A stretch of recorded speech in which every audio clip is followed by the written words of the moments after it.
পবিত্র রমজান মাস উপলক্ষে জামালপুর জেলা যুবদল, স্বেচ্ছাসেবক দল ও ছাত্র দলের উদ্যোগে যৌথভাবে দোয়া ও ইফতার মাহফিল অনুষ্ঠিত হয়েছে।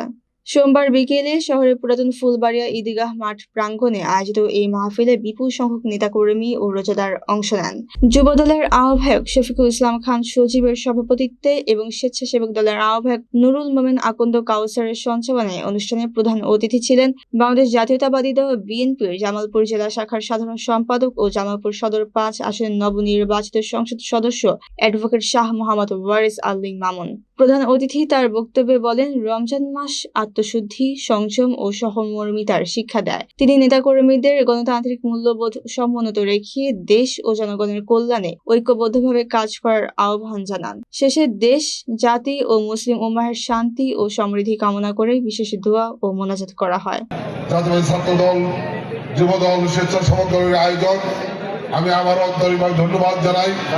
জামালপুরের উপস্থিত যুব সমাজ, তরুণ সমাজ, ছাত্র সমাজকে আহ্বান জানাই, আসুন জামালপুরকে আগামী দিনের সঠিক পথে এগিয়ে যাওয়ার সংগ্রামে আমরা সকলে মিলে একসাথে যে কোনো ত্যাগের বিনিময়ে এই জামালপুরকে জনগণের কল্যাণের জামালপুরে রূপান্তর করি।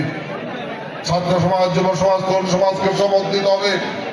আমরা জনগণের কাছে অঙ্গীকার করেছি জামালপুরকে একটি মাদক মুক্ত, সন্ত্রাস মুক্ত, চাঁদাবাজ মুক্ত জামালপুর উপহার দেওয়ার জন্য।